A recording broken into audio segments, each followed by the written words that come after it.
ई का करता रहो? का करता रहो मतलब? अरे होली के दिन रंग डालता नहीं और का करता? दिमाग खराब बता है, रंग डालता रहो। देखो तारा का पहनले बनी हम। का पहनले बाड़ू?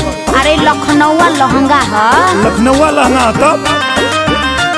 हजार गाड़ी हो हजार गाड़ी, हजार गाड़ी हो हजार गाड़ी, रंग डलबा दे हम। सुन लो, रंग डलबा दे हम हजार गाड़ी, रंग डलबा दे हम हजार गाड़ी, रंग डलबा दे हम। हजार गाड़ी रे हजार गाड़ी, हजार गाड़ी रे हजार गाड़ी, हमार कुछ ना बिगाड़ी। सुनला बोला, हमार कुछ ना बिगाड़ी तोहार गाड़ी, हमार कुछ ना बिगाड़ी। हजार गाड़ी हमार कुछ ना बिगाड़ी। तो के जितना गरियावे के है गरियाला। अच्छा, लेकिन आज हम छोड़े वाला नहीं।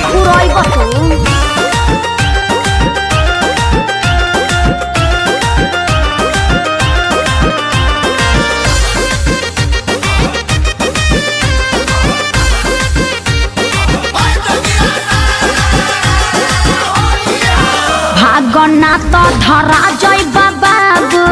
आज लेना धराई तब का धराई। मत बना, होली के दिनवा पिटा जाई बाबू। अरे तू हमार चिंता छोड़ा, अपने बारे में सोचा।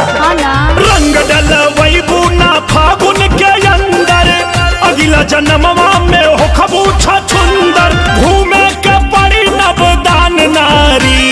देखिया सबा बहुत मारी। अरे उ का मारी? उ प्यारे लाल कवि जी के साथे बैठ के दारू पिया था। रंग डलबा दे हम हजार गाड़ी, हमार कुछ ना बिगाड़ी तोहार गाड़ी, हमार कुछ ना बिगाड़ी। अरे गाड़ी तो कुछ ना बिगाड़ी, बाकी हो जाई बेटा मारा मारी।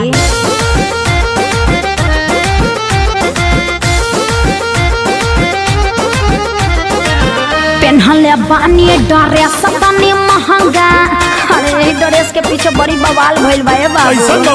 रंग न दे हवाई लखनऊआ लहंगा। एकर मतलब तू हमारा बारे में ठीक से नहीं खो जाना।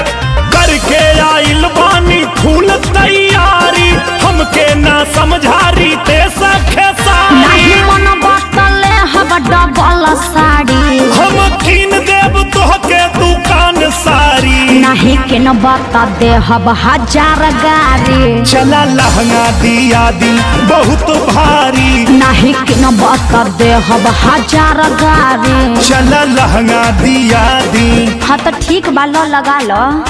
एकदम आराम से खड़ा रहा। अरे अरे तनी आराम से, अरे तनी और आराम से हो गई ना, तो चलो दिया दो। आई बाप, का भइल? एक बात बतावल तो भुलाइए गई। कौन बात? आज बंद बाए रनिया दुकान सारी। आज